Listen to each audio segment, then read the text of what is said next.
I'm in Roman. Want me to tell them to come in?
All rise. Oh, yes, oh, yes, oh, yes. This Washington County Board of Commissioners now session. Since adjournment, Honorable Chairman Greg May presiding, remain standing and come to order. Thank you, Sheriff. Our first order of business this evening is our prayer led by Commissioner Huffine, and the pledge led by Commissioner Malone. Let us bow our heads. Dear Lord, as we gather here tonight humbly before you, we're reminded of the Thanksgiving holiday we just celebrated. That's the time of year that we take account of the many blessings that you provided us. Lord, help us to take that day of Thanksgiving and incorporate it into our daily lives so that we are thankful for your grace and blessing every single day of the year. Give us wisdom tonight to make decisions that will benefit all the citizens of Washington County and bring honor and glory to you. In your name, amen. If you'll join me in honoring our nation's flag. I pledge allegiance to the flag of the United States of America and to the republic for which it stands, one nation, under God, indivisible, with liberty and justice for all.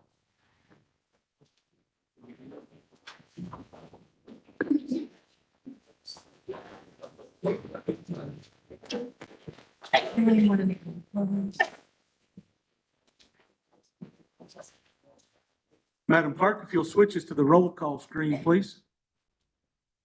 Go ahead and indicate your presence here this evening.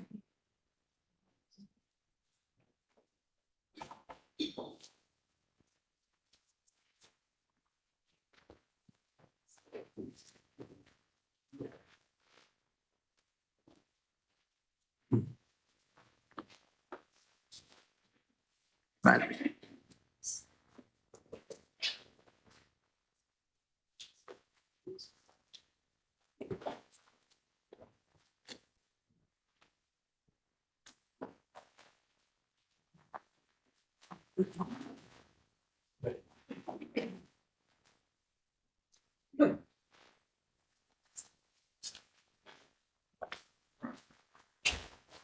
We can see.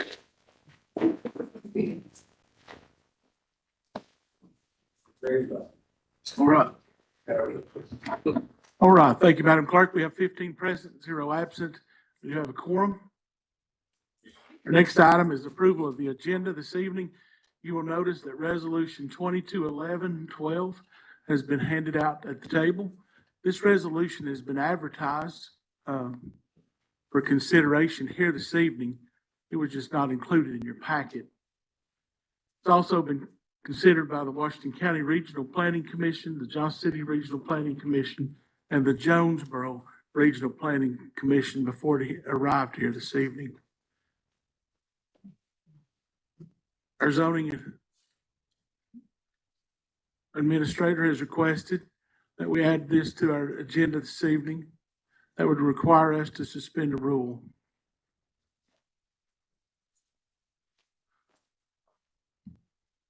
Move to suspend the rule. Motion to suspend the rule. Do I have a second? Second by Commissioner Jones. All those in favor of suspending the rule signify by saying aye. All opposed, and the rule is suspended. We'll now move for open a motion to approve the agenda with this item amending it, being added to it.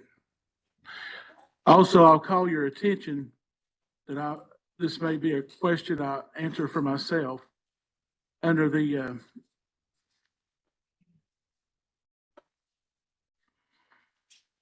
there's a resolution under the if I can find it now. Under the report of Public Works, they didn't have a meeting, but there is a resolution. Isn't that correct, Allison? Yes, sir, that's correct. Is there anything that we need to do? That's a resolution that arose from a prior meeting that was subject to the Planning Commission reviewing a closure. Okay, So once the Planning Commission approved that, it was ripe for the commission's consideration. so no action, just add it. We've already voted on that in committee. Actually, only the committee has voted on it, so it will go to the full commission. Okay, all right. But that's how you have the resolution with no meeting this month. I just noticed that and I want to make sure we address that before we moved on. Thank you, sir. Okay, so we have the resolution we need a motion to amend. Did we have that by Commissioner Tomita? And a second? Second by Commissioner Tucker to approve the agenda as amended. All in favor of that motion signify by saying aye. All opposed? And the motion is approved, or the agenda is approved as amended.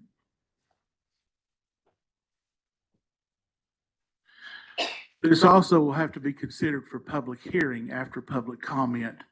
And I think that has also as well been advertised as the public hearing.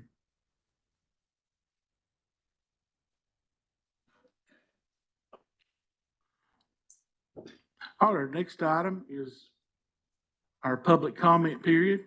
Each individual shall be given 3 minutes to address the board regarding agenda items. The comments shall be limited to the items on this meeting's agenda.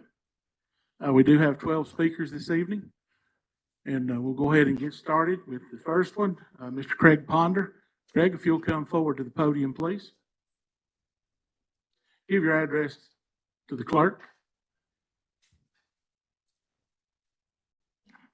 I'm Dr. Craig Ponder. I pastor New Salem Baptist Church, and I live at 421 Lester Snap Road in Limestone, Tennessee. On June 16th,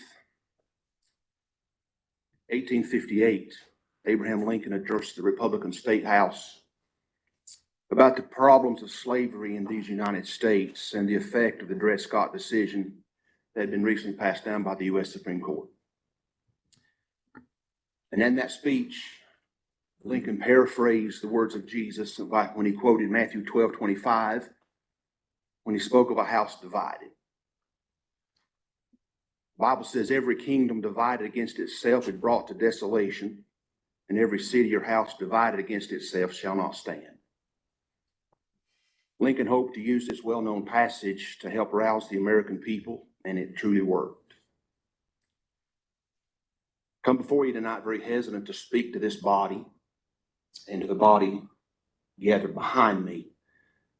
I've declined several opportunities to do interviews, both in print and TV, simply out of a fear that it would be viewed as an us against them scenario.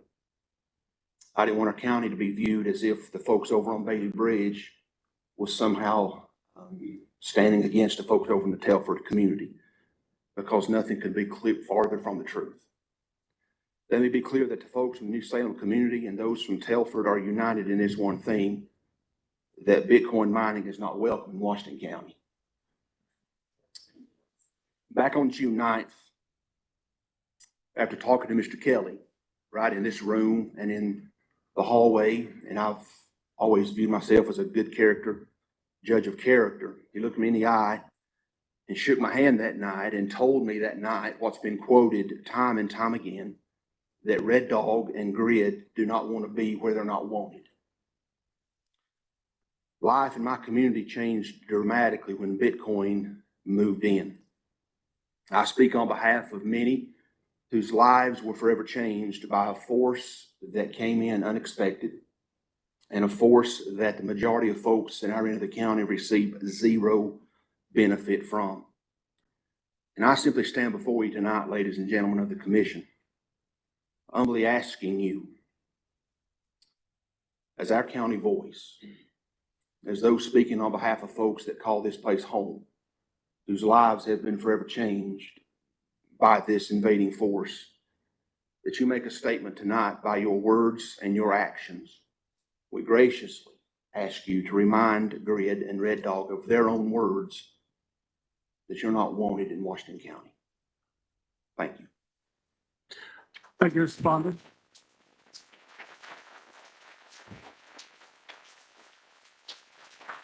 Next speaker will be Gaines.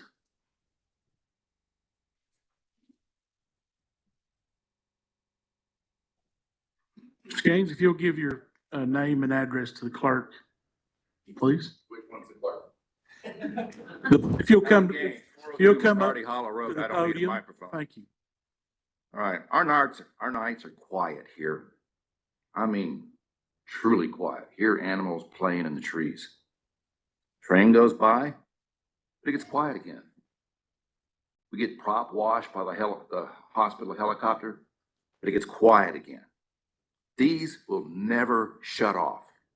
We're gonna have to listen to them forever. It will forever change our nights. They damage your hearing. The systems do not have to be this big. They can be distributed. 40 years software developer. These can be distributed. They don't have to be all bunched up in one area. I suggest the first distribution behind your all's homes. But this is cheaper when you bunch them together. Cheaper for Bright Ridge, cheaper for the dirty money. And let's be honest, people, this is dirty money. This is money people can use to hide things with, buy prostitutes with, any manner of things. And you know, I don't see her in here, or she wouldn't be here. We have a senator that goes on and on and on about socialism. What do you think this is? This is corporate socialism. It's our lives and our hearing you're taking, but business is benefiting from us. So I have two questions, maybe three. What's your plan? Bright Ridge, what's your plan when the power outages increase? I saw the chief around here someplace.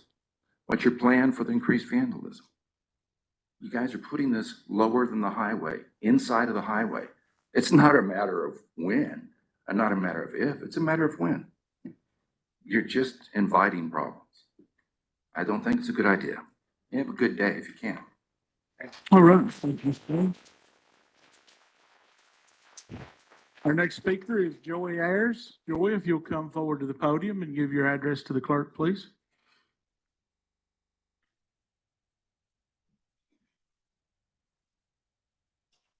Before I begin, my sincerest condolences to David Tanita, Commissioner, for your loss.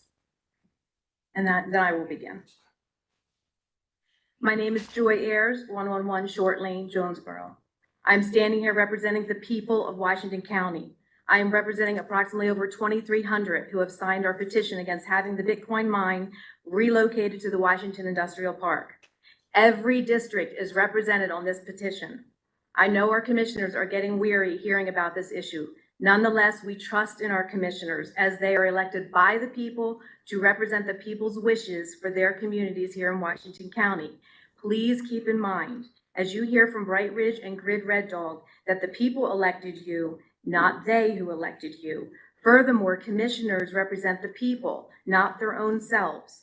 This is not a political or financial issue. It's about the health, safety, and quality of life for the people.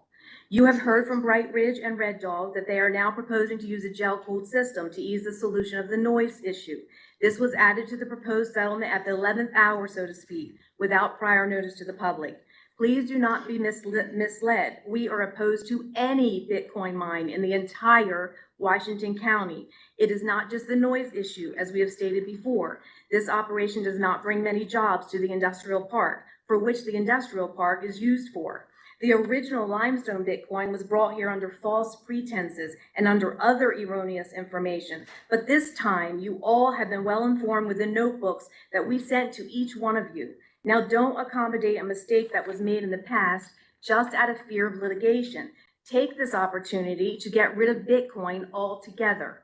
Based on your prior experience with Bright Ridge and Red Dog, how could one possibly think honest dealings will take place? The only ones that prosper from this deal is Bright Ridge and Red Dog. How senseless to think you can relocate a nuisance of an industry near people, farms, school, a zoo. You are not required to give Red Dog a site to relocate them.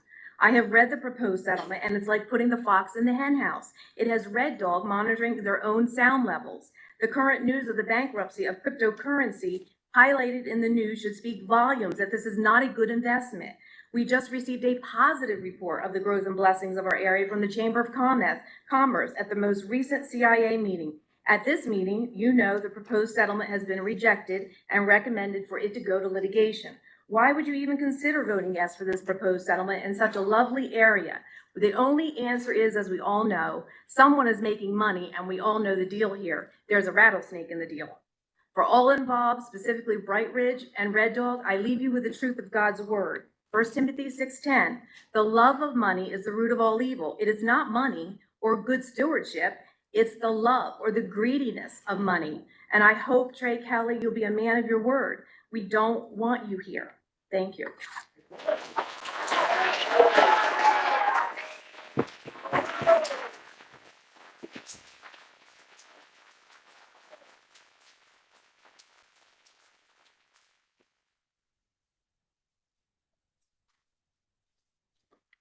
Our next speaker is Emily Curran. Emily, if you'll come to the podium, please.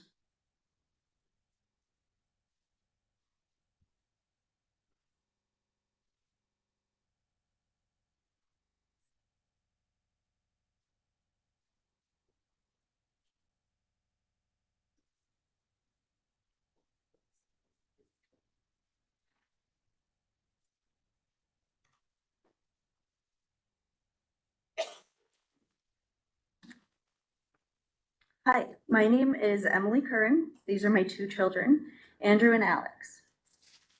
Along with my husband Kevin, we live at 528 Kiker Road in Telford, which is 1.8 miles from the proposed location of the Bitcoin mine. Many of my neighbors are here tonight as well. I want to thank the Commercial, Industrial, and Agricultural Committee for the work they've put in on this issue. I can only imagine the amount of time and effort this committee has spent dealing with the Red Dog issues so far. I want to thank Commissioners Tucker, England, Tomita, and Wexler for voting to recommend to the entire commission that they reject the proposed settlement that would allow Red Dog to build a new location in the Washington County Industrial Park, and also for voting to recommend that the commission allows the litigation to continue in court. This means that it was recommended that the commission not renegotiate or revamp the proposed settlement, but reject any settlement entirely and let the court resolve this issue. I want to thank Commissioner Huffine as well for acknowledging the optics due to his position on the board at Bright Ridge and abstaining from the CIA committee vote on this issue. My thanks also to the commissioners who aren't currently on the CIA committee but have been following this issue closely. I saw some of you at the committee meeting a few weeks ago, and I appreciate your attention to this matter. I appreciate the time and effort put forth to this point, and I want to ask you all to continue that effort on our behalf to make Telford, Limestone, and Washington County a better place. I'm asking each of you here today to show your trust in the work of your CIA committee and follow their recommendation to reject the settlement and let the court resolve this issue.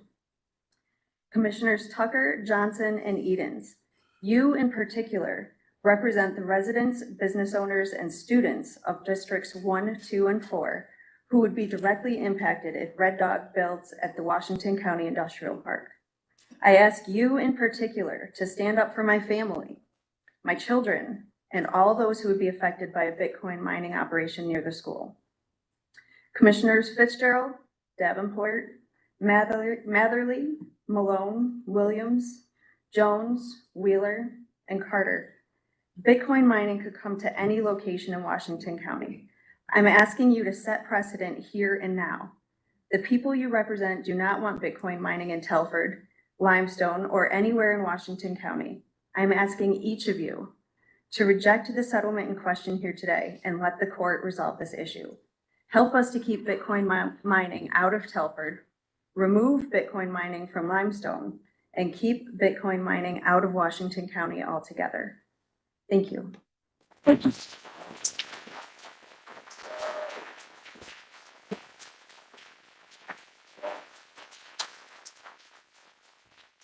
All right, our next speaker is Jim Bowling. Jim, if you'll come forward to the podium, please.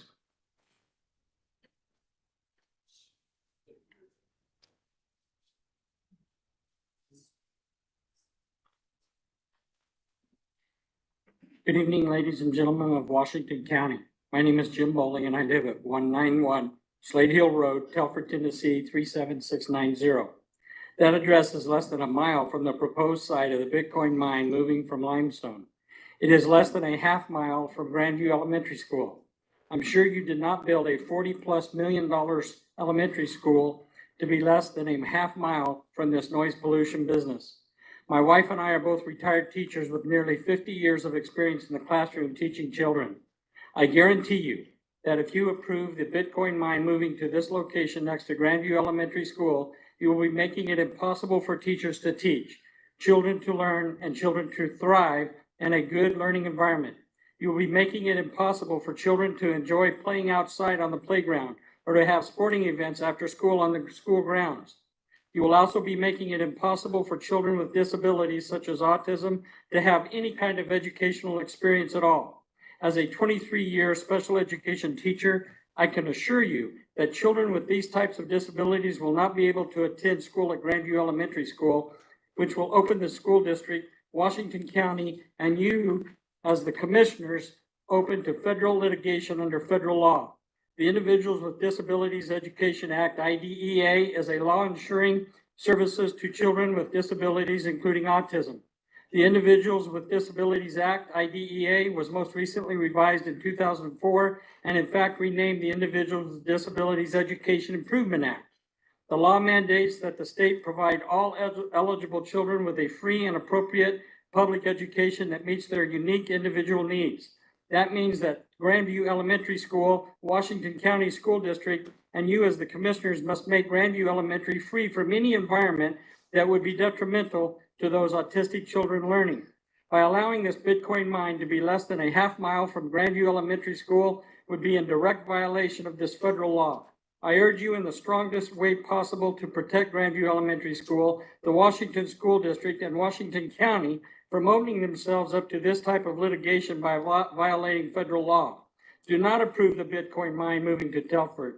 Lastly, this quote was made by Trey Kelly, CEO of Grid Red Dog, owner of the Bitcoin mine in Limestone, and I know you've heard it once before at the June 9th Commissioners meeting. Quote, "I do not want to be somewhere we are not wanted. I don't have a clue," unquote. "I don't have a clue how we could possibly be more clear on this matter. We do not want the Bitcoin mine in Telford, or Washington County for that matter. All of you were elected to represent the people in Washington County. Please represent us by telling Bitcoin mining they are not welcome here in Telford, nor anywhere else in Washington County. Look around this room. Look at the over 2,500 signatures we've collected to fight the Bitcoin mine coming here.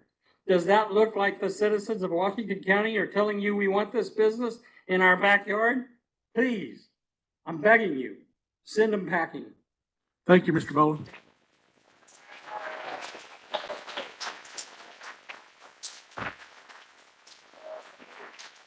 All right, our next speaker is David Bright. David Bright.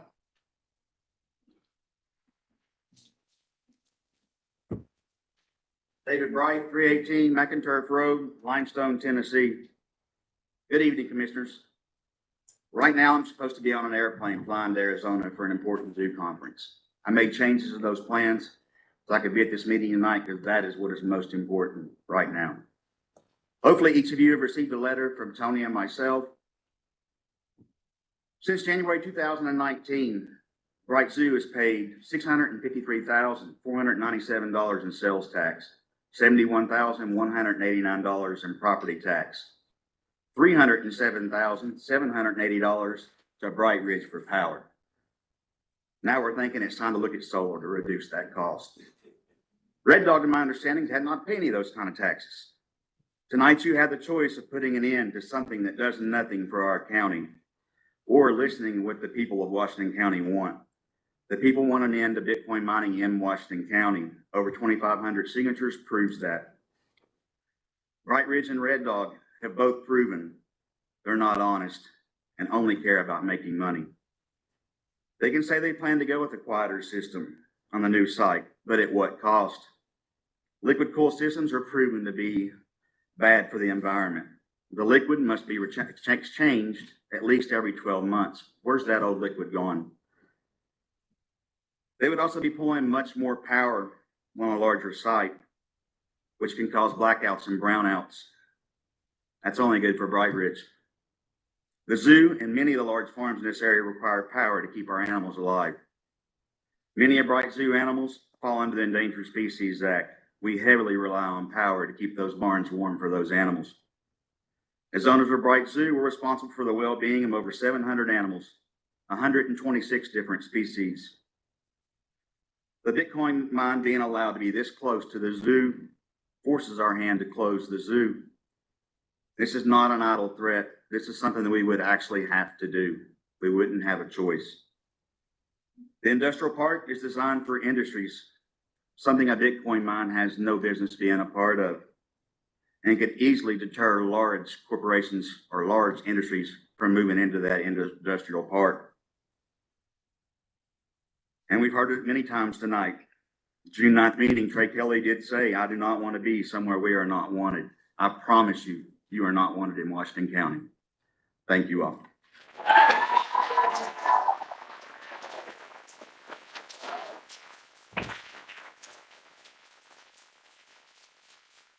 Donna Oaks.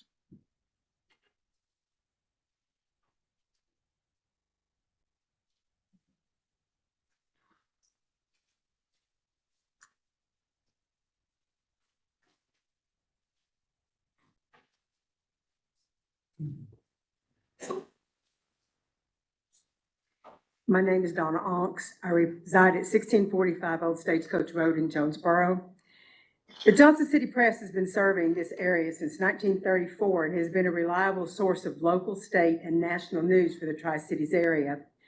On November the 6th, they posed a question in their Question of the Week section, asking the readers if they thought Washington County should continue to pursue litigation against Red Dog Technologies and Bright Ridge, partners in a cryptocurrency mining operation in Limestone, and what the readers thought the outcome should be. On November the 13th, they published some of the responses they received.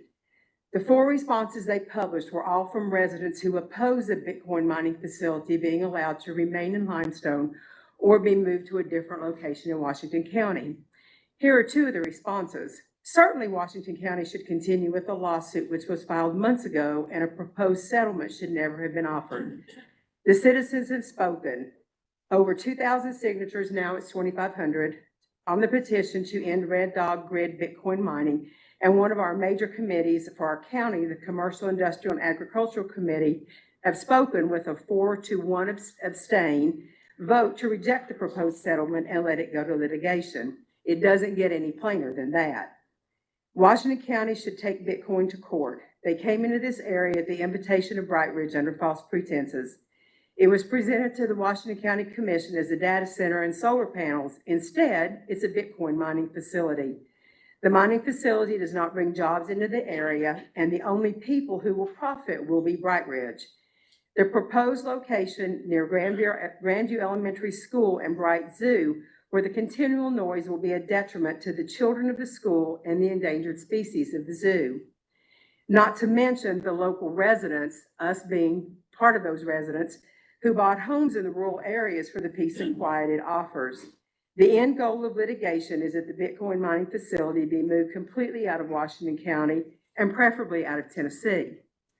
The reason I mentioned at the beginning that the Johnson City Press has been in operation for 90 years is to point out that to be in operation for 90 years, they would need to have demonstrated journalism integrity to the public that they serve by publishing pros and cons to issues that they bring forth.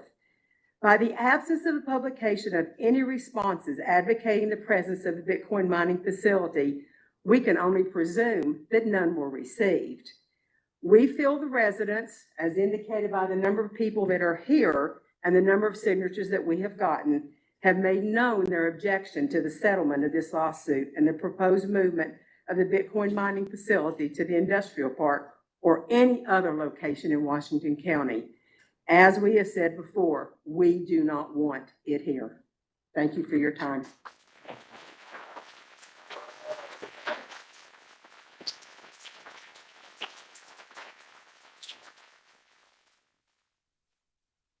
Sam Hott.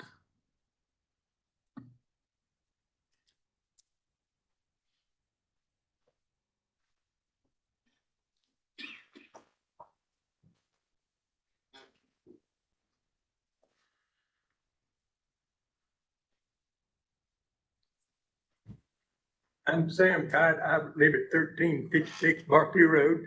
I run two businesses in Sullivan County all my life. And I moved to Washington County in 1990 to start a farm, and I've grown that farm to over 300 acres. And I just wanted to retire down here in my old age and peace and quiet. And I definitely don't want no Bitcoin next door to me. I know my comments are not, I'd rather hunt a bear with a switch to be up here. But anyway, we definitely not want, we just want peace and quiet and live in the community. Thank you. Thank you.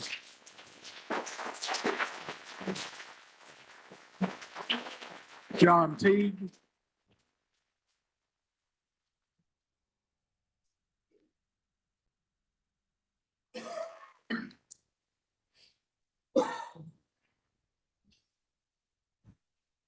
My name is John A. Teague. I live at 196 Shanks Road in Telford, Tennessee. Commissioners, many of you I know, I've known for a long time. Vicki and I, my wife, who is here in attendance tonight, have a story like many of the stories that you've already heard. We moved here in 1987 from Newport, Tennessee to Johnson City to manage the Washington County Farm Bureau and raise our family. And one of our dreams was to own a farm. So in 2002, we purchased property on Shanks Road. There was no Grandview Elementary, and I think it was about the time the industrial park was being developed. We wanted to get out of the hustle and bustle of Johnson City and live in a place where we could get up in the morning and have quiet. And I wanted to develop a farm. My wife and I both did. So over the last 20 years, we have developed a registered Angus cattle herd, cow-calf operation. I do two things. I do genetic improvement by AI and embryo transplant, but I also have over 30 customers that depend on me for grass-fed beef. And my wife and I have adapted to Grandview Elementary. We're probably a quarter of a mile from Grandview Elementary and probably a quarter of a mile from the location that is being looked at for Red Dog. We've adapted to the industrial park. The industrial park is in our back door. That's progress. It's jobs. But I can tell you tonight that my wife and I are totally against Red Dog. We hope that you all will consider that as one of the stories that you've heard tonight. We've tried to be good citizens of this county, and I hope that we will continue for many years to be good citizens of this county. I don't hope, I know we will. Thank you. Dan Westbrook.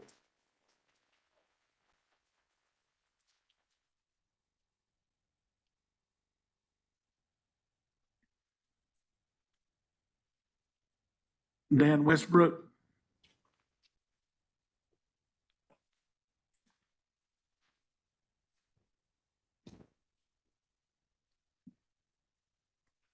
Good evening. I'm Dan Westbrook, 114 Red Fox Court, Telford.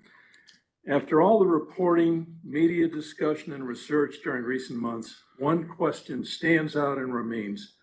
How often has Bright Ridge, as a public utility, acquired property for which they then sought rezoning, requested a commercial zoning compliance permit, and submitted a site plan indicating the structures to be on the property, however, without mentioning that Bright Ridge itself was not the actual entity to develop, construct, and operate the business? Throughout 2020, Bright Ridge engaged in a process to misrepresent their true intention for their acquisition and rezoning, then development of a business site to be run by a private entity. And as we have learned, Grid Red Dog has never been involved with solar farms.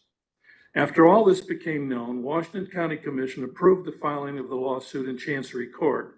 This lawsuit contains three main points enumerated as follows. Bright Ridge had violated the zoning resolution by operating without any inspection or approval, and the property was being used not as a public utility, instead through an undisclosed commercial business relationship with unidentified contracting parties. Bright Ridge had agreed and consented to Red Dog Technologies' use of the property to operate a Bitcoin blockchain verification facility. Two, Bright Ridge refused to admit responsibility for its property and refused to admit responsibility for its use of the property, instead referring Washington County to the leaseholder and operator of the facility, Red Dog Technologies. Three, despite taking the position that it is not responsible for the property, Bright Ridge requested that Washington County meet with its representatives for a commercial zoning compliance permit final inspection, where Washington County representatives learned that the operations had continued. Bright Ridge was then requested to immediately cease operations. To date, they have not. Many comments tonight have already referenced the proposed settlement agreement, but I would like to refer you to one final point in the proposed amendments to the county zoning resolution, that being section 623.1.6. Basically, this section would allow Bright Ridge solely by itself to verify and approve, quote, the potential electrical consumption of the proposed use, close quote, at any Bitcoin mining business proposal submitted in Washington County. Given their history in this matter, can you trust Bright Ridge with this responsibility and authority? Thank you.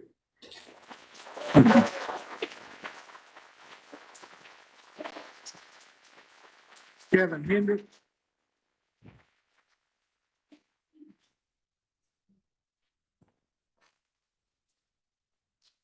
I'm Kevin Hendricks. I live at 200 Roy Phillips Road in Jonesboro. Thank you again for the opportunity to again address the commission. I've got just a couple of items to share. Bitcoin mining is really unsustainable.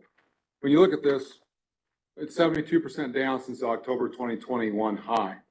So it went from 62,000 down to 16,000. How likely is Red Dog to even survive? FTX hasn't survived, and just today, BlockFi, who provides financing to Bitcoin companies, announced it is filing for Chapter 11 bankruptcy. Who's next? Is it going to be Red Dog? What happens if they go bankrupt? Who acquires the assets? Who cleans up the mess? What's the impact on other industrial park occupants and new companies who might consider locating in the park? I believe you've all been sent a recent memo from Red Dog with plans for immersion cooling.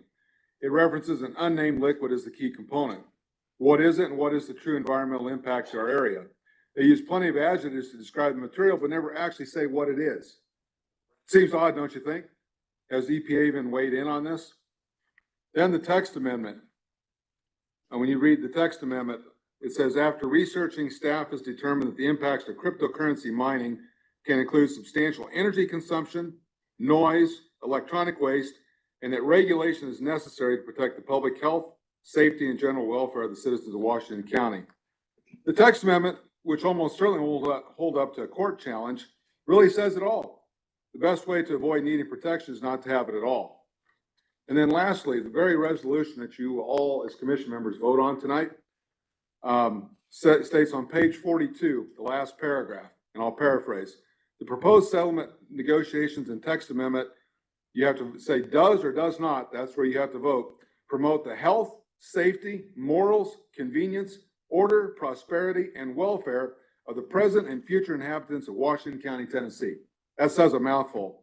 There's no sound argument that this proposed settlement supports all these principles. It's too bad Bright Ridge didn't think like this before they recruited and incentivized Red Dog to come here. Don't be like Bright Ridge. Think of what is the best interest of the people in this county. Good corporate citizens don't ignore court orders. This unit operates in violation of a court order. They sat there and let it operate. In summary, the commission should reject this proposed settlement and return to court. The proposed settlement is long on trust, which Bright Ridge and Red Dog have repeatedly abused while being short on details in the agreement. Bitcoin does not have a place anywhere in Washington County. Reject this settlement. Thank you.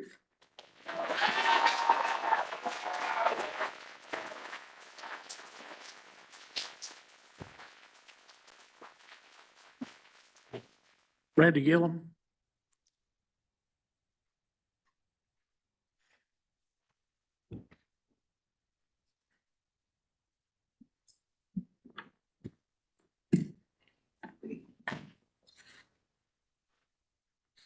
My name is Randy Gillum.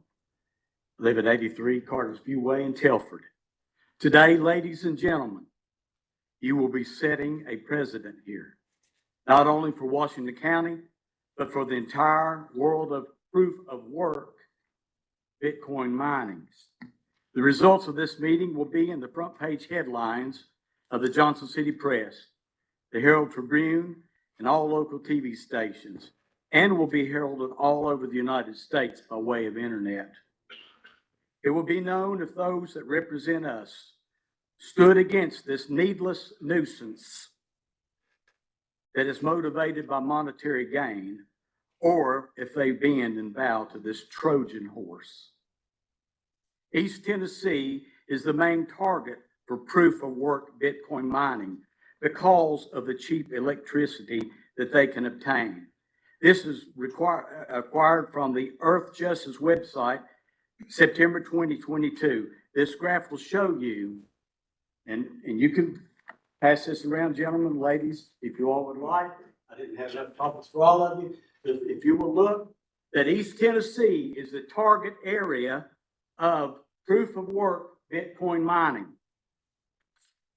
If you allow them to stay, then you've opened the door that many more will come through. Morristown, Tennessee already has 2, and the process to have more could be reinstated. A reminder from WJHL interview that aired on July 27th of last year, titled "County Commission Tells Bright Ridge CEO That They Feel Misled Over the Bitcoin Mining." Gentlemen and ladies, you all were. We are not your enemies. We are your friends and working with you all in this, okay? This is Commissioner Wheeler asked Mr. Dykes to confirm earlier statements that Bright Ridge wasn't taking steps toward another facility. Mr. Dykes said Bright Ridge leaders had discussed potentially competing for another site at Lamar, but were holding off due to the issues of the first site. So we know that there's going to come about, if this site continues, there'll be more coming toward this way. We are on your side. We are the people that will stand with you. In fact, we have done much investigation and research full of facts that we would be glad to help you all with. We would be glad to go to court with you all. We will be glad to submit what we've done. And gentlemen and ladies, this is no cheap done fly by night. This is facts. And we've got even more than what we've got in this book right here. We will stand with you. We will work with you. Some fear of not having the funds to fight. Well, God's not given us the spirit of fear, but of power and of love and of a sound mind. So don't fear that, gentlemen. We will stand with you all, ladies and gentlemen, no matter what it takes for us to do. Let me continue. We already have contact, not only this, but we have contacts within the EPA, which informed us that the Congress has already been contacted. And they sent us this. Find this if I can. Ms. Gill, Get over here. you've reached your time. Okay. Thank you very much. Yes, sir. We appreciate Thank you. you.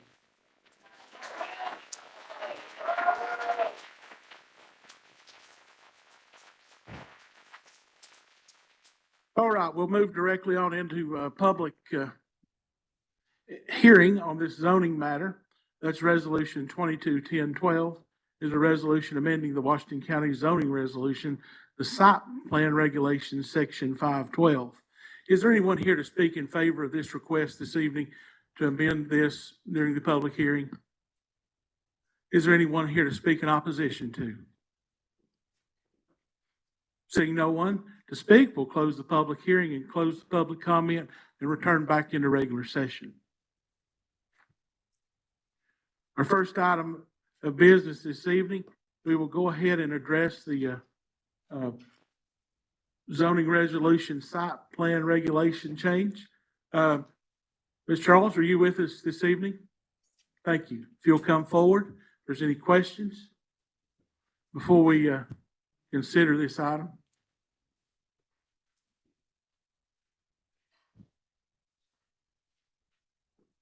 Thank you, and thank you for adding this to your agenda tonight.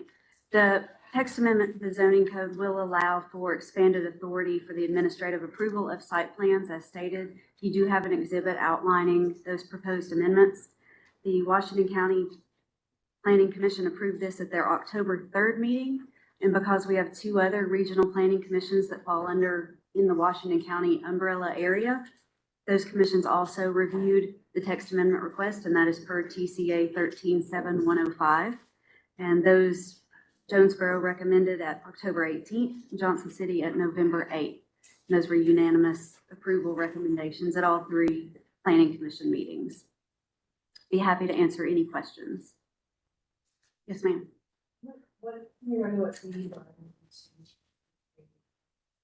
Yes, those are our commercial zoning districts. It begins to be one of the neighborhood and moves all the way up to the B4, which is the arterial. Yes, ma'am.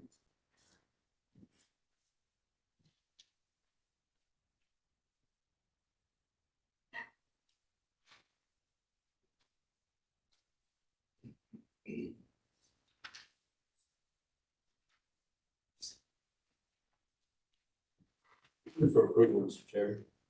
Thank you. Thank you. A motion to approve. Do we have a second? Second. That was the motion to approve resolution 22-1112. Is there any further questions or discussion?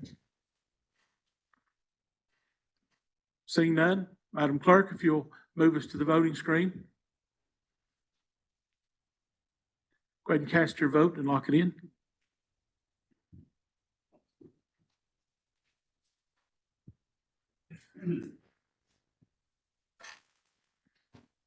Madam Clerk, if you'll announce the vote. 14 yes, 1 no, and the resolution passes. That'll be all of the zoning related items this evening.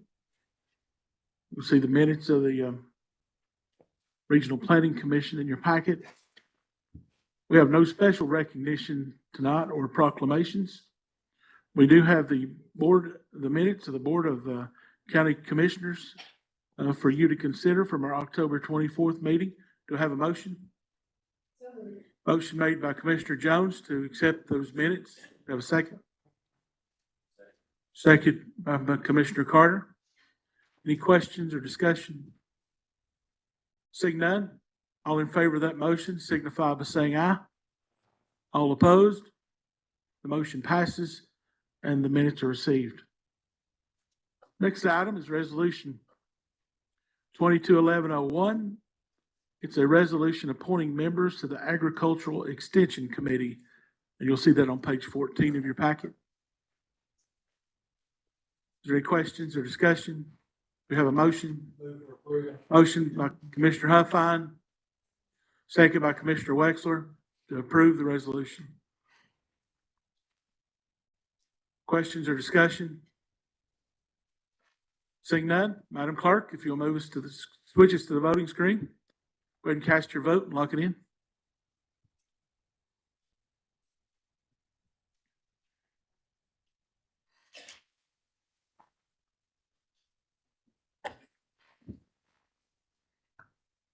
That's never a good sign on the voting screen.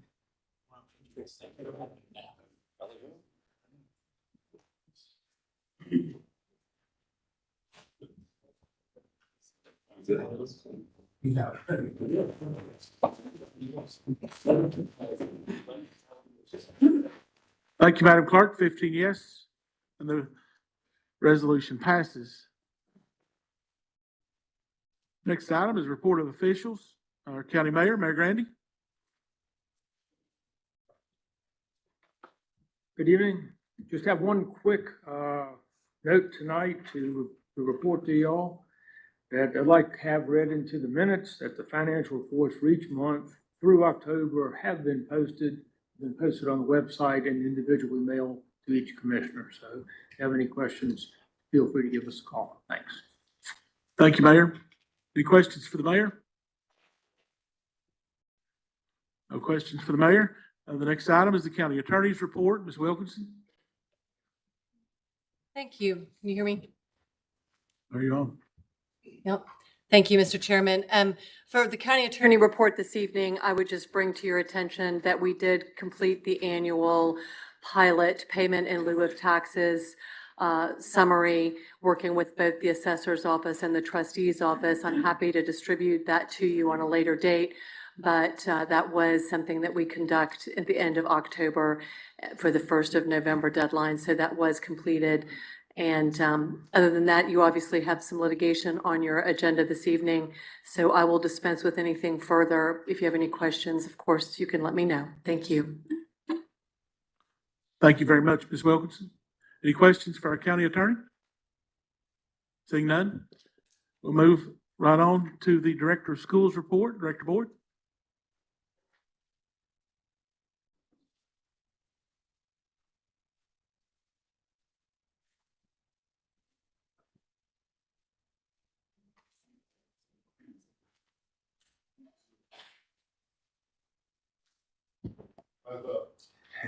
Time's up, huh? Good evening. You have my report that was submitted on the 10th. Just a few updates from that time. To share with you, our board does have a scheduled meeting on December 6th to meet with the architects that they've hired to hopefully define the scope of work moving forward with the renovations for the athletic stadium for both high schools, as well as long range work on all of the schools to specifically address the enhanced security in our schools. So that'll be on December 6th at 6 o'clock. And it is a called meeting, so if the board needs to take action, they can. Other than that, something new I included in the report was more detail on enrollment with the increased discussion around the growth across Washington County and thinking about, needs in the future. I felt like we needed to provide you with that detail. What I also intend to add in future reports, in addition to that detail, is to add the other data that identifies the capacity for each school, and you'll be able to see the percent capacity each school is based on enrollment. So it'll be in front of you in the future reports. And other than that, if you have any questions, certainly would entertain any. Any questions for Director Board? Commissioner Wheeler? Yes. I'd like to thank you for inviting us to go through the site tour at the new school. That was very informative, and we appreciate you having us do that. Yes, sir. Thanks for all of you could make it. And, it's always exciting to see progress. We definitely, from the last time that we walked through, we saw progress. It's good to see that. So look forward to the next visit in a few months to see even more progress. Thank you. Commissioner Huffine? Yeah, I just want to thank you for including us in the full school tours. Very encouraging to be out there from year to year, see the improvements in all the schools, the dedication of all the instructors out there, and how the children are truly benefiting from that. Great job. Thank you very much. Thank you for taking time, and all of you that were able to. I know your schedule is very busy. Certainly a great opportunity. We open our doors to that. It's good to see the work that our teachers are doing and our students are doing with our teachers in our schools. But hopefully all of you had a great Thanksgiving full of gratitude, grace, and love. And looking forward to the Christmas coming up. Hope wish you all the merriest of Christmas. Thank you. Thank you, Director Ford.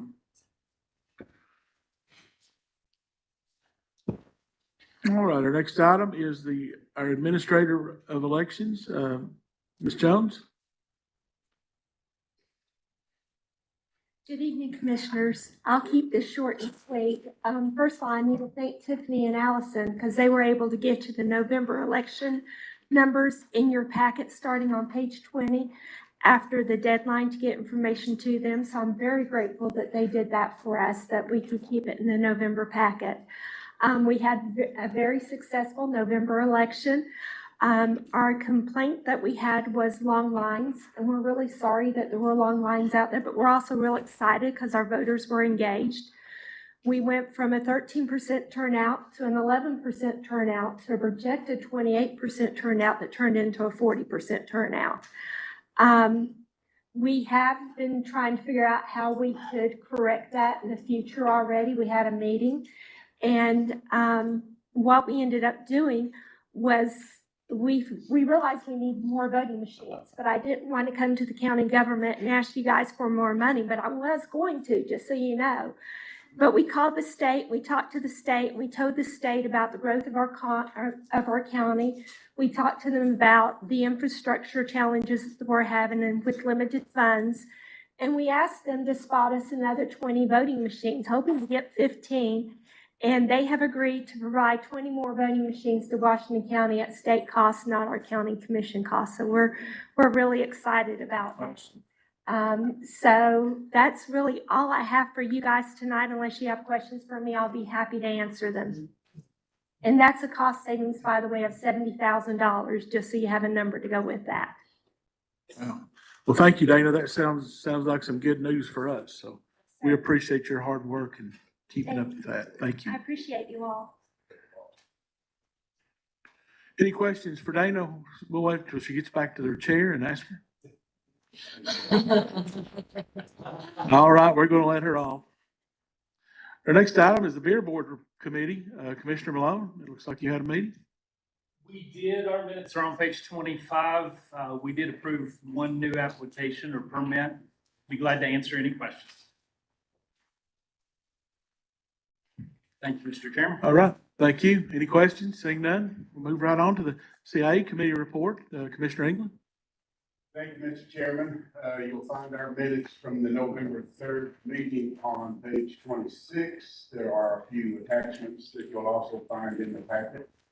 And on page 41, you'll find the resolution number 22-11-02, which comes to you in the form of a motion from the CIA committee to settle. Comes to you in the form of a motion from the CIA committee. In a motion, do we have a second? Second by Commissioner Tucker.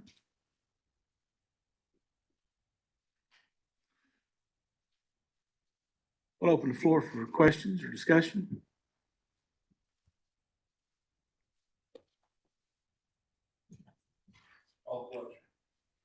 I'm sorry, there's a question. Commissioner Johnson.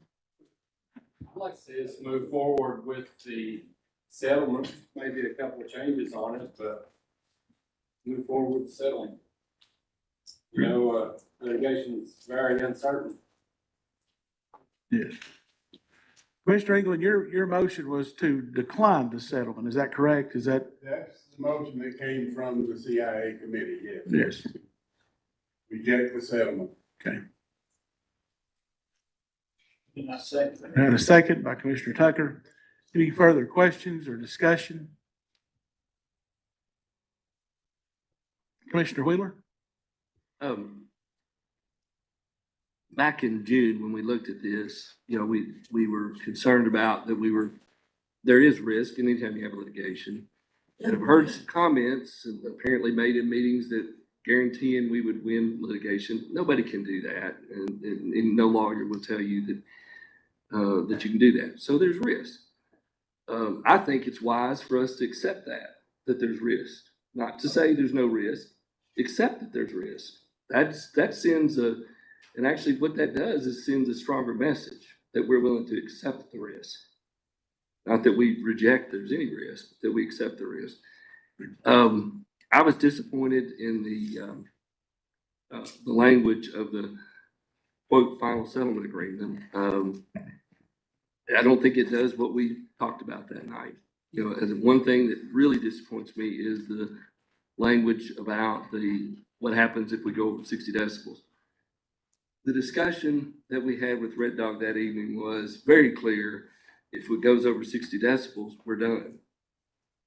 That's not what this does. This gives out after out and ultimately extended out. All that, you know, they have to bring it back in. First of all, it has to be over 60 decibels for a continuous period of 12 hours before anything happens. Then there's a fine and a growing fine, but those numbers are very small compared to what's been generated out there. And then they have to cease for a period of time until something's shown they're going to bring it back under. That's not what we talked about, Jenny. We talked about it being over if we got over the 60 decibels. I think other things that have changed, the amount of property involved, the fact that they would be doing their own monitoring versus our zoning department doing monitoring. I don't think we're anywhere close to what we said. So 2 reasons. I think one, you know, it's been made clear, and even Reverend Ponder has not suggested that we need to calculate in the risk, that we need to worry about the risk. And if we're not being asked to do that, and maybe perhaps that is what we're being asked to do by our fellow commissioner, and I'd be glad to hear more about that. But if we're not being asked to do that tonight, and given the changes, and I think it's important to note that there are changes. This is not the agreement that was voted on back in June, and there's an important legal distinction there. This is another agreement that's being brought to us, and I don't think it's in the same spirit. I don't think it was sent to us in the same spirit that the discussions were held with Mr. Kelly. All due respect, I really held out hope that night that we were going to be able to come to some sort of resolution that would minimize that risk. But I think what we've seen tonight is it's clear that everyone in the community is saying, you know, we'll take that risk and move forward. Please refrain from disturbing the discussion. I appreciate y'all being here, and I want to give you all your time, and I did. But as we go through this discussion, I know there's times that you want to applaud that, but if we could just get through this to the discussion part, we thank you very much. There are specific things in here that could be changed that might change the way you look at this. But I think there's, you know, I'm open. I am not saying right here how I'm voting because I want to hear what anybody else has to say to consider it. I could try to come into this and stay with this with an open mind and still consider myself to have an open mind. But I do want to say this is where my thoughts are right now. So I'll leave it at that.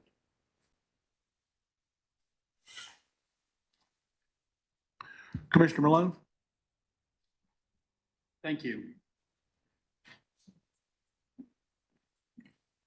I want to start with saying, and I think maybe echoing some of Commissioner Wheeler's points, that for his position on the settlement as it's currently drafted, it is dramatically, I think, dramatically different from what we agreed to on June the 9th. And so I am not supportive of the settlement as it's presented to us tonight. I remain, however, inclined or favorably inclined to a negotiated settlement for a variety of reasons. One, the time. Every day that passes is a day that the limestone community lives with this nuisance. To the expense, we don't know how long litigation would take or what the expense would be. And that's taxpayer money that would be spent on litigation that could potentially be avoided or settled. And 2, it is just the risk of litigation. We have heard from some of the citizens in the county that they guarantee that the county would win. And I think that's naivete on their part. And I think it's perhaps a lack of understanding of the full spectrum of facts. So I remain in favor of a negotiated settlement, but not the one as it's presently drafted. And I thank you for this notebook. I read it, looked through it, and I think even in this notebook, I think it was well put together. Even the notebook encourages continued settlement. Now, I was surprised by that because from what I hear at the podium, some of you say, I'm not sure that there's a settlement that any of you would accept short of Red Dog leaving the county. But that would not be a reasonable, I mean, you're not going to get them to agree to that settlement. But in your book, you recommended that settlement negotiations continue. And so, you know, I'm fine to move forward with litigation and get a court date set, but I would like to see us to try to negotiate this just to remove the time, the expense, and the risk associated with litigation. Thank you.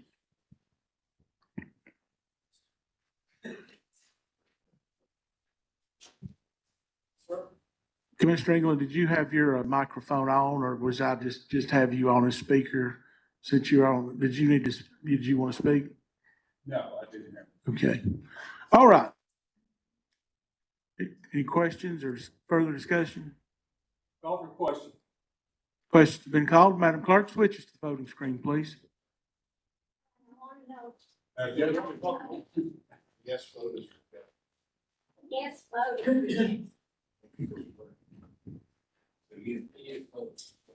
Yes, if you're voting yes, it is rejecting the settlement. If you are voting no, it is not. I'm taking the roll. Yeah. I'm here. In case anybody left.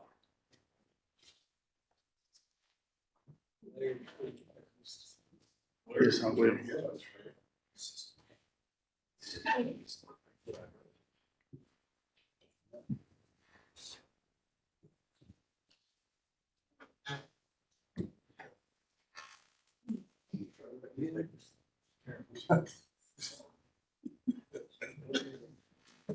Is this it?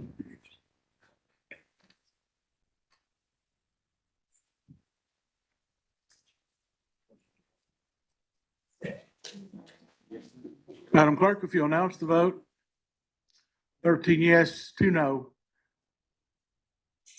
The resolution rejects the settlement.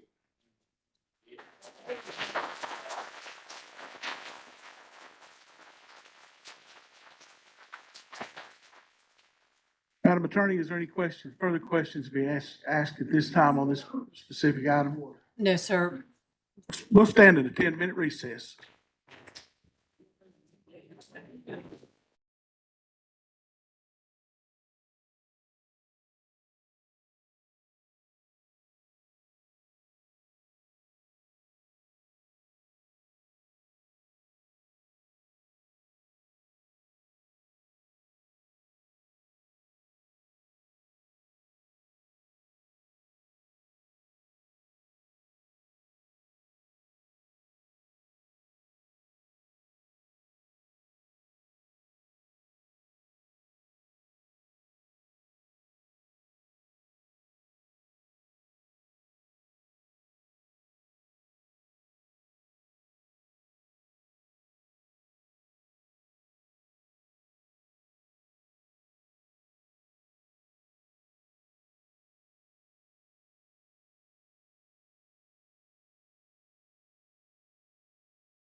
Somebody was saying, ask the James family, they'll tell you not to go to the street. Okay. Steve, you ready?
Is everybody back? All right, let's go ahead and get started back. Our next item is the County Owned Property Committee. Commissioner Jones. Thank you, Chairman. You can see our minutes for the November 3rd.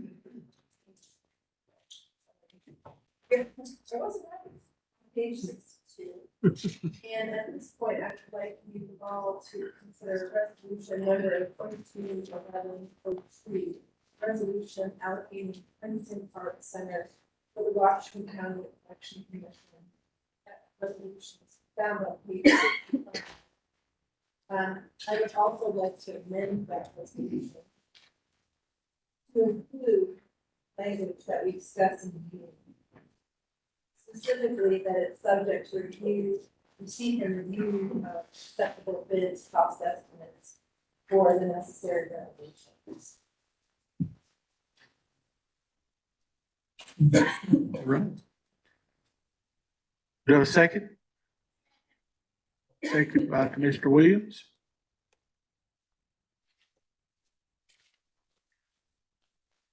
Questions or discussion? Commissioner Johnson? I understand that the election commission needs space, and need offices, and time is of the essence, but I, for one, would like to see the election commission stay in the county seat. Ron? Commissioner Bottom? Excuse me.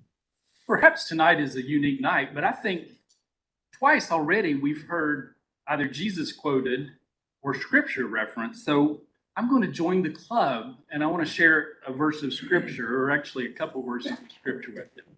Luke 14:28-30. And these are actually, the letters are red, so I think that means that these are Jesus's words. Suppose one of you wants to build a tower. Won't you first sit down and estimate the cost to see if you have enough money to complete it? For if you lay the foundation and are not able to finish it, everyone who sees it will ridicule you, saying, the person has begun to build and wasn't able to finish. And I fear that's exactly what we're doing with this resolution and you know, in the format of the resolution, the conditional component that was included in the committee, you know, kind of lost its way into the final resolution, but the resolution puts the Princeton Arts Center, puts the election commission in the Princeton Arts Center, regardless of the cost. There's no cost reference. And, you know, normally, well, at last month's meeting, the full commission approved $25,000 for architectural plans, designs, so that the project could get bid out and we could know what the cost is. But the resolution before you is making the decision to move the election commission to the Princeton Arts Center before we have the results of those bids. To the best of my knowledge, the design plans are not even ready yet to solicit bids. So in the county-owned property committee, I voted against this.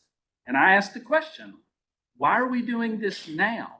For me, in part, it's an issue of process, I suppose. I am fully supportive of the election commission. I think Ms. Jones is doing a great job. But I asked the question, why are we doing this now? And the response I received was that this was a symbolic vote in support of the election commission, that it was a symbolic vote. Now, I would argue that when you remove the conditional statement as it was approved in committee, it takes off the symbolic piece and it says, no, regardless of the cost, we're going to move the election commission to Princeton Arts Center. So I am opposed to the resolution. I don't understand why we can't simply get the bids back, understand the cost, and then make an informed decision. To do otherwise, I mean, we're not following what has been our historic precedent. And I think we're committing to moving the election commission no matter what it costs. You're putting this commission in the position to say, no matter what it costs, in the future, we are definitely going to move them to the Princeton Arts Center. So I just don't understand why we're handling things the way we are, other than as a symbolic, what I was told, a symbolic vote. So again, I am fully supportive of Ms. Jones and the Election Commission, but I think we're doing this out of order. Thank you. Commissioner England? While I agree with Commissioner Malone, you know, we don't want to buy a pig in a poke. But we're running up against an issue of new voting machines coming in, which we don't have room for at this point. And like Ms. Jones told us, the state's going to give us 20 more of those voting machines. The building that we're looking at seems to have room for those without much work. Also, we've been told that it has new HVAC, not new, but the HVAC and roof are less than 10 years old. And I too understand that, you know, like to see the bids first, but again, we're running up against the time restraints of the 2020 of the new voting machines coming, along with the 2024 election, and getting that done. And the current lease on the building doesn't run out until 2023, June of 2023. So Yeah, if the issue is one of timing, I think we can have the bids back and fully understand the cost by the time we can have access to the building anyway. Commissioner Wexler? That was exactly the question I was gonna ask. How long was it gonna be before we would get the bids back? And I guess if it's not available until June, that President leases up to needs, then it seems to me that we could wait until we get the bids back and then probably make it more. Commissioner Jones? Oh, I'm sorry. Commissioner Tomita hadn't had an opportunity to speak. So. Commissioner Tomita? May I ask you a question? When are the new machine, when would we expect delivery of the new machine? We're gonna miss this month and hopefully at conference next week, my commissioners will go and ask about quotes. I hope to order by Christmas. I expect the new machines in hopefully sometime around March, April. So again, we're gonna need somewhere to put them well before we even have access to the building. So Unless something new's come from the church, I don't know that we actually have that building by then. The lease is not up until the end of June. And again, I think there's two separate issues, where you store machines versus Okay. where you put the election. Commissioner Tomita remains with the floor. Commissioner Tucker, you've not had an opportunity to speak. I saw your hand up. I was on the understanding that they was working a deal with the church to try to get in earlier. Is that not? Mayor, is that the case? Not my understanding. It is. It's not his understanding, so I wouldn't know who that would be. It really won't make any difference because we wouldn't be able to begin construction on anything after it's approved before that lease is done. Sounds like there's a lot of questions. There are no current plans for that building, nobody can kind of anywhere, it's whole school. The architect is prepared to go in and start measuring this week. And then I agree with Malone. I think we need to get our bids in first. Is there? Commissioner Jones, I'm back to you. Thank you. I completely understand concern about wanting to hear the bids. But I also don't really understand what the cost of allocating the building is. If the bids come in really high and it's just turns out to be very unfeasible, or there are other really strong reasons why we should not be there, this is a reversible action. But by doing it, and I think the word symbolic is okay.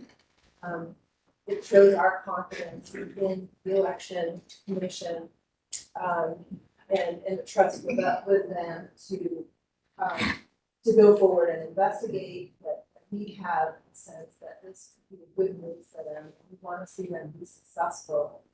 But also it gives our election commission administrator a confidence in going out into the public and talking about a future for her office that's feasible and viable, and that can rest on a timeline that will lead the next election, set of elections, as opposed to kind of shifting sands of the meetings and the meeting schedules and the timelines of architects and things that come and go. She'll be on sort of firm ground in navigating that, at least until she finds, and as I said, the amendment is subject to cost and plans that it's not doable.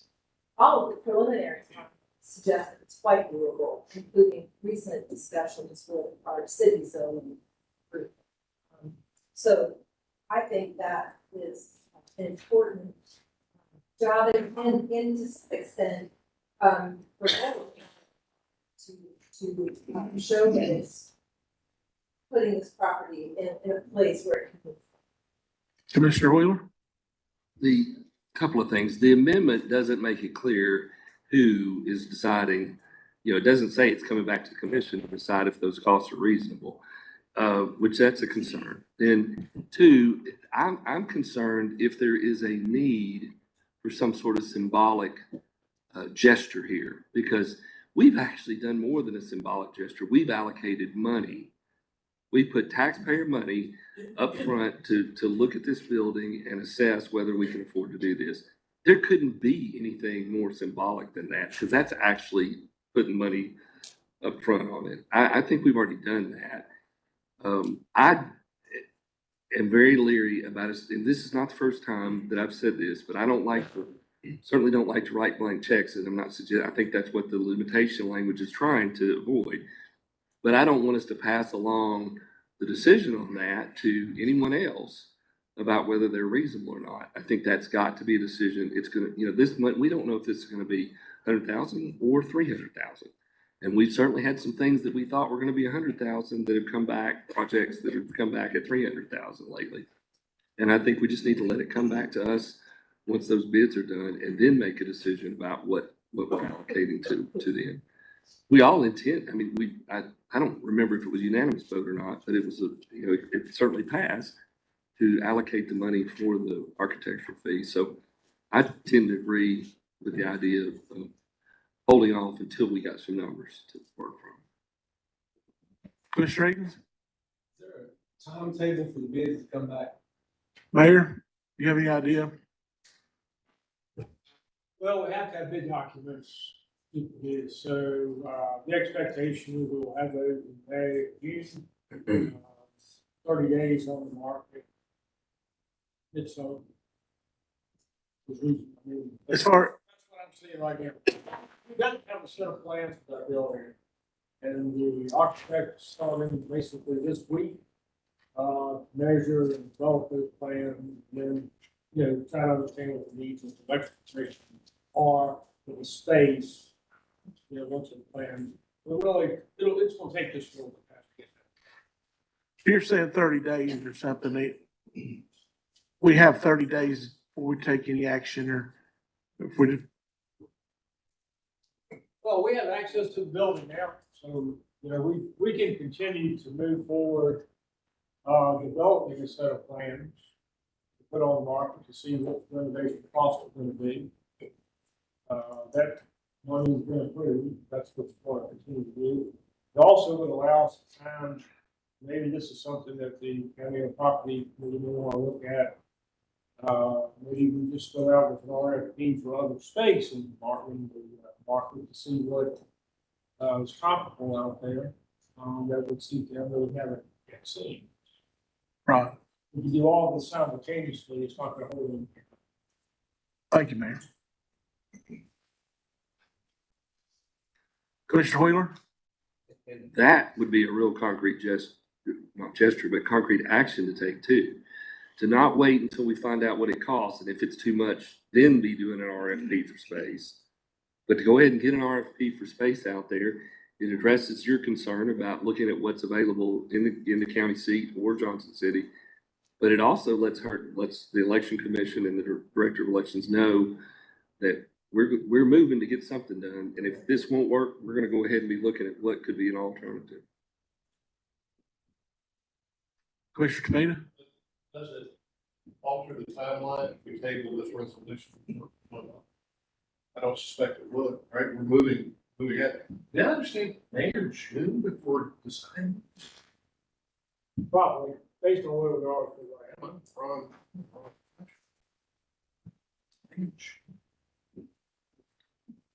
Commissioner Williams?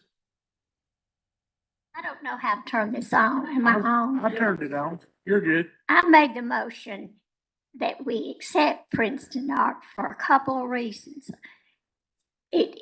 We're not going to be paying rent. We're not going to own it. And if we just get it fixed to use through the 2024 election, we won't have, and then turn around and sell it and build something else. That's very feasible. But I can't find anything. You look at the later in the packet, we're going to be renewing something for over $10,000 a month for 4 years or something like that. And this is a much better idea. We own the building. It already has the interior brick. And I think you're nitpicking. And it shouldn't take that much to get this ready for use very quickly after the church. The church wanted it to have a school. The school was unsuccessful. They gave Princeton Art up. It's not going to be used like for early voting. It's just records, storage, and the employees of the election commission. So why not put them in something we already own? Sorry. Yeah, I guess I am nitpicking if it's nitpicking to ask how much is it gonna cost. Yeah, you don't know how much. Commissioner Jones? I mean, I would just remind everyone that the election commission asked for this building, not for us to go out on a search for any other buildings. And then also, I wonder if our attorney can clarify for us what it means to allocate.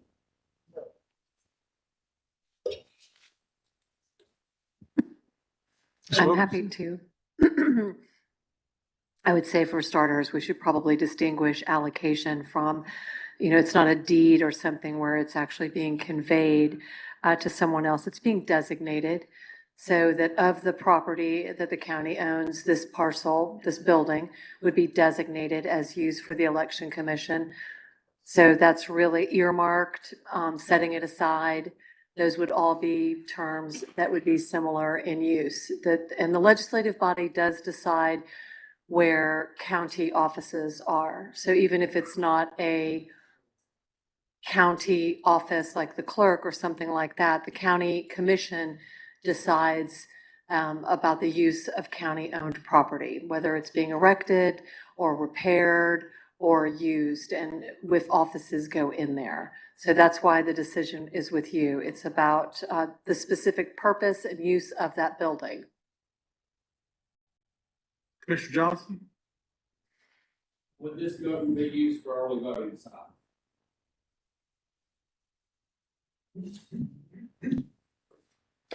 No, it would not. Jonesboro or a different building, we could use it for early voting and get rid of some of the costs for renting sites for early voting now. Yes.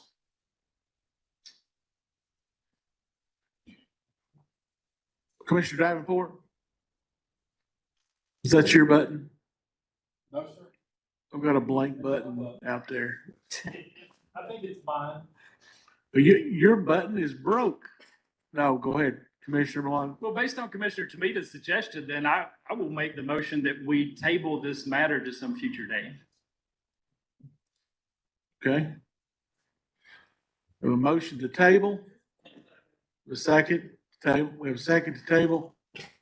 Mr. Wexler, tables with a second. I don't think a table is not debatable. Is that correct? Ms. Wilkinson, or have I forgotten that since last time? I think you're correct about that rule. I just do want to make sure you did have a motion and a second on the approval, did you not? We did. Okay. Right, we do have a motion and a second to table. It's not debatable. Madam Clerk, if you'll take us to the voting screen, we will be voting to table or not. So yes, you want to table it and no. Yes to table. Is it to a date certain, Mr. Chairman? Well, it would have to be brought back from the table. Okay. By a member, no.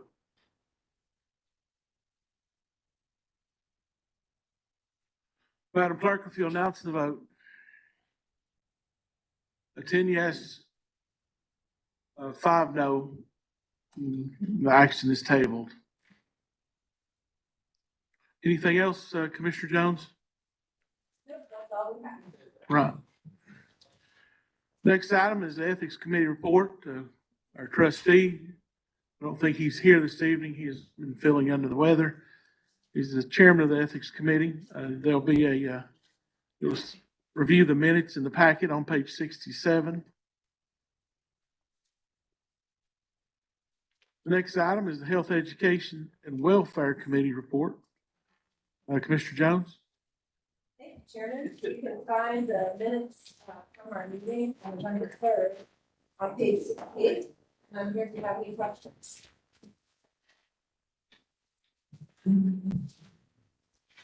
No questions, no problem. No questions. All right. Next item is the budget. Wait a minute. I think I missed one, did I not?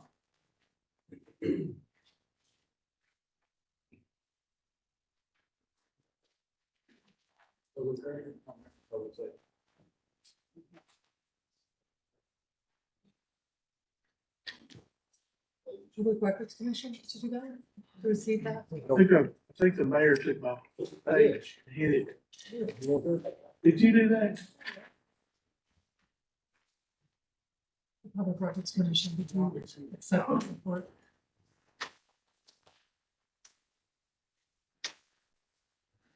It's always not good when you're missing a page.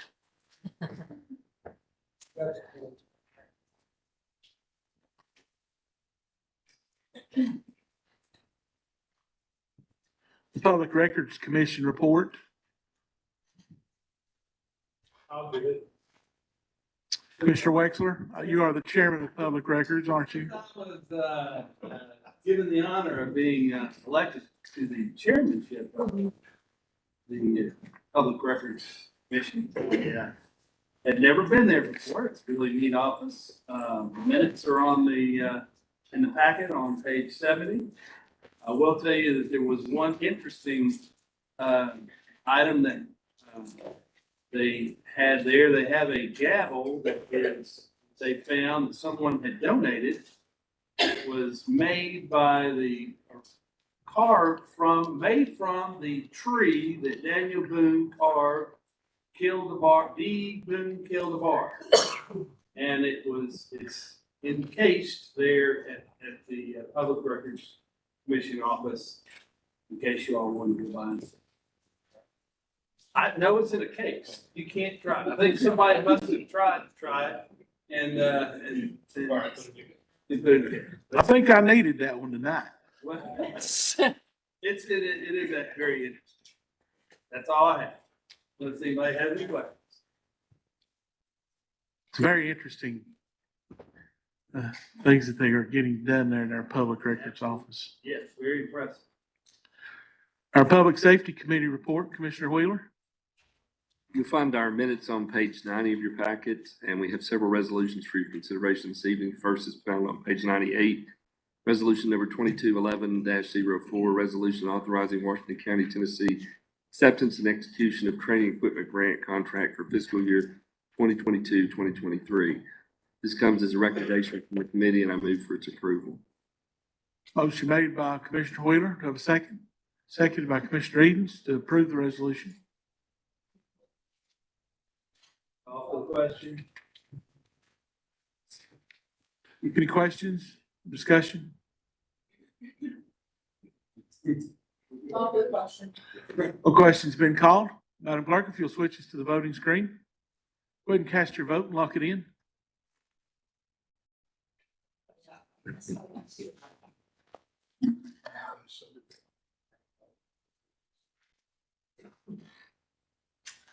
Madam Clerk has announced the vote. 15 yes, the resolution passes. Commissioner Wheeler? Next resolution is found on page 113 of your packet, resolution number 22-11-05. Resolution authorizing Washington County, Tennessee acceptance and execution of highway safety grant contract for fiscal year 2022-2023. This comes as a recommendation from the committee, and I move for its approval. Motion made by Commissioner Wheeler, seconded by Commissioner Malone to approve the resolution. Questions or discussion? Call for the question. Questions been called. Madam Clerk, if you'll switch us to the voting screen, go ahead and cast your vote and lock it in.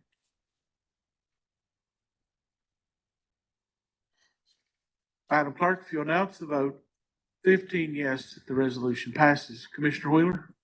Next resolution is found on page 132 of your packet, resolution number 22-11-06. Resolution authorizing Washington County, Tennessee's acceptance and execution of 2022 BJA FY22 Edward Byrne Memorial Justice Assistance Grant. This comes as a recommendation from the committee, and I move for its approval. Motion made by Commissioner Wheeler. No second? Second by Commissioner Fitzgerald to approve the resolution. Questions or discussion? Call for the question. Question's been called. Madam Clerk, switches to the voting screen. Go ahead and cast your vote and lock it in.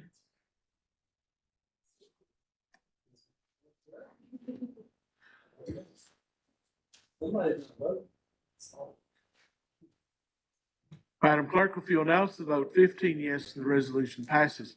Commissioner Wheeler? Our next resolution is found on page 138 of your packet, resolution number 22-11-07. Resolution approving renewal of the leased commercial space for the District Attorney General for the First Judicial District of the State of Tennessee. This comes as recommendation from the committee, and I move for its approval. Motion made by Commissioner Wheeler, seconded by Commissioner Wexler to approve the resolution. Question or discussion? Question's been called. Madam Clerk, if you'll switch us to the voting screen, go ahead and cast your vote and lock it in.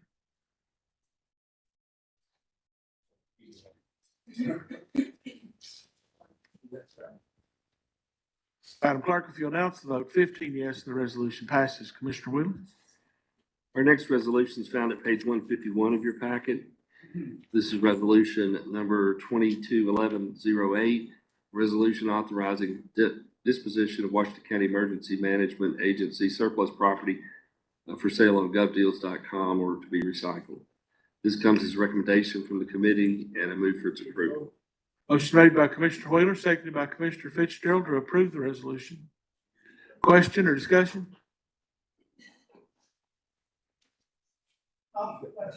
Question's been called. Madam Clerk, if you'll switch us to the voting screen, go ahead and cast your vote and lock it in.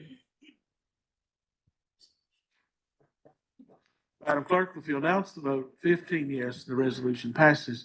Commissioner Wheeler? Our next resolution is found at page 153 of your packet, resolution number 22-11-09. A resolution authorizing disposition of Washington County Sheriff's Office surplus property known as property K9 Rudy to allow retirement of a certified K9 service dog. This comes as a recommendation from the committee, and I move for its approval. Motion made by Commissioner Wheeler, seconded by Commissioner Wexler to approve the resolution. Question or discussion? Question's been called. Madam Clerk, before I choke, switch us to the voting screen. Go ahead and cast your vote and lock it in. Yeah.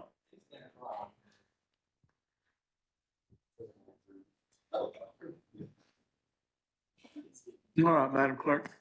15 yes, the resolution passes. Commissioner Wheeler? That concludes our report, Mr. Chairman. Thank you very much.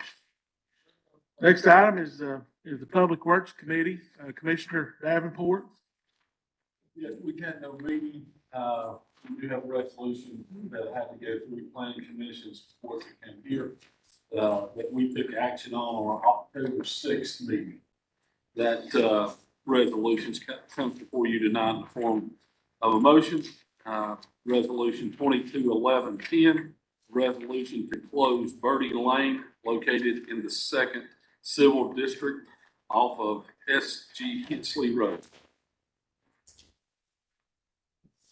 Motion made by Commissioner Davenport, seconded by Commissioner Edens, or Commissioner Fitzgerald to approve the resolution.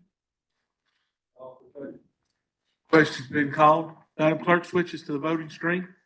Go ahead and cast your vote and lock it in. Madam Clerk, if you'll announce the vote, 15 yes, and the resolution passes. Anything else, Commissioner Davenport? That's all I have. Thank you. All right. The Rules Committee report, Commissioner Malone.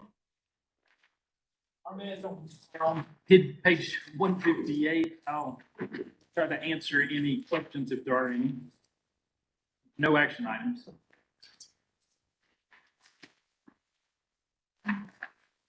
All right. See no questions for Commissioner Malone. Next item will be the Budget Committee report. Commissioner Wheeler.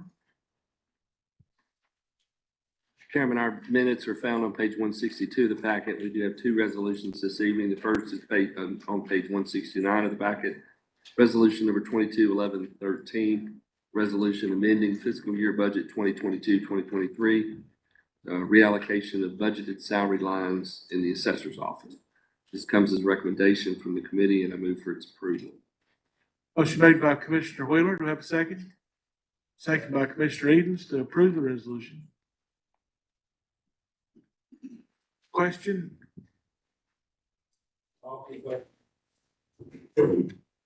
Question's been called. Madam Clerk, if you'll switch us to the voting screen, please. Go ahead and cast your vote and lock it in.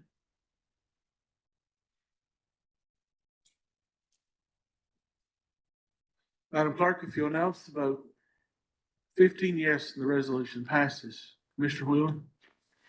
Our next resolution is found on page 172 of the packet, a resolution approving and authorizing certain capital projects fund spending for fiscal year 22-23 for the Washington County Historic Courthouse. This comes as recommendation from the committee, and I move for its approval. Motion made by Commissioner Wheeler. Do we have a second? Second by Commissioner Fitzgerald. Question or discussion?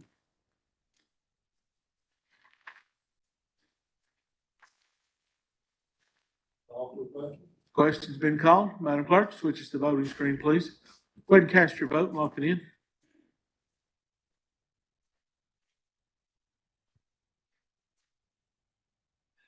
Madam Clerk, if you'll announce the vote, 15 yes, the resolution passes. Commissioner Wheeler? That concludes our report, Chairman. Right. Questions for Commissioner Wheeler? Seeing none, we will move on to the old business that we have none to report this month. And next is our notary's resolution 22-11-15 is a resolution approving the election of notaries public for appointment or reappointment for Washington County, Tennessee. Have a motion? Motion by Commissioner Tomita to approve the resolution, seconded by Commissioner Tucker. Question or discussion?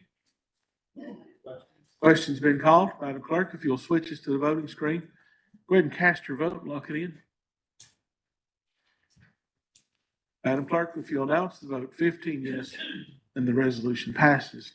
Under new business this evening, we have resolution 22-11-11 is a resolution scheduling our regular meeting dates and times for the Board of County Commissioners for 2023. These are only for our regular meeting dates. If you review your rules, you'll see that rules call for some budgetary meetings of the county commission in January, March. I think Commissioner Wheeler, you got to help me. January, March, May.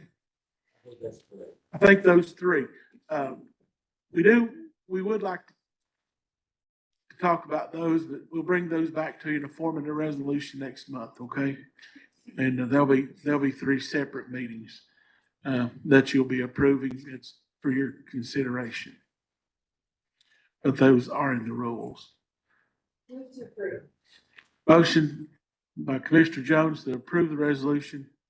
Second, these are our regular scheduled meetings by Commissioner Wexler. Any questions or discussion?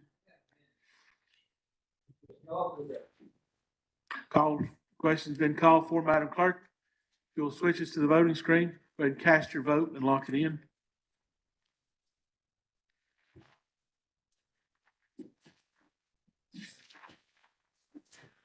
Madam Clerk, if you announce the vote, 15 yes, and the resolution passes. As well as you'll see the committee schedule. I don't know if Sherry has sent that out yet. She has worked very hard on this committee schedule, and I think we have a day or two more work to do on it. But I appreciate her and all she does for us, getting that together. And the committee, now that we have our meeting dates set, we can better determine our schedule of committee dates. Just a few announcements. Tuesday, the 29th is our deadline to register with Ms. Miller for the Chamber of Commerce annual luncheon. That's on Thursday, January the 12th at 11 a.m. So if you can go, please get in that registration in by tomorrow. She needs to know, and we need to know.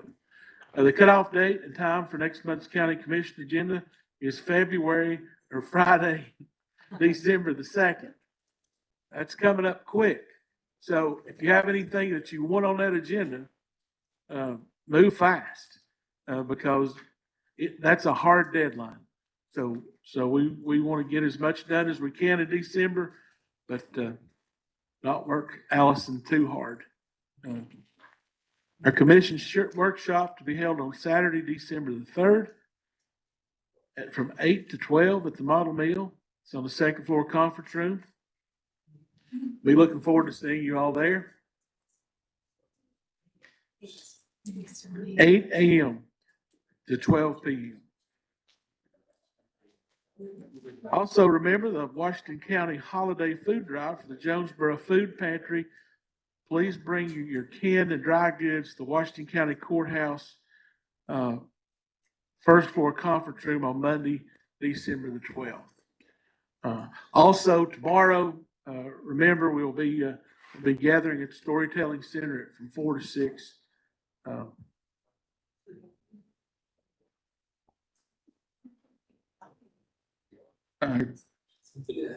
Is that correct, Commissioner Huffine? Make sure my times are right. 4 to 6 tomorrow. Sorry, Mark, correct. 4 to 6, Storytelling Center. And we'll have an opportunity to speak with our members of the Johnson City Commission as well as our Jonesboro aldermen and have a time to talk with them. And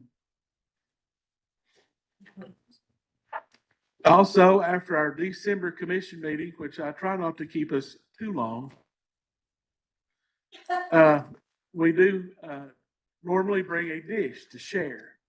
So we'll have a room downstairs in the employee break room that after our meeting, we'll go there to share a dish at each break. Chick-fil-A for you, Commissioner Tomita. So, and if you are like Commissioner Tomita and decide, a dish from the Chick-fil-A may be the way to go, sure enough, do that. And Commissioner Malone's getting ready to start a rumor here with his, because there have been some very good dishes brought. And there is some bragging rights to be had. But it's a good time. You don't have to stay long. We're going to invite all of the elected officials to join us as well. And so that'll be good in December right after our meeting. We'll miss Mike Ford. He was a great contributor to this dinner every year. And it was not the commission chairman that done all the work. It was Mike Ford and his dear wife, Jan. So I'd like to invite Jan back this year to thank her for all she's done for the commission over the years. We won't make her cook, but we will let her eat this year and not even have to clean up. So we're going to invite Jan back. And, that's great. and thank her for all she's done for us over the years. So now that I'm done talking, anything else? Move to adjourn. Do I have a second? Second on the adjournment. All in favor of adjournment, signify by saying aye. All opposed?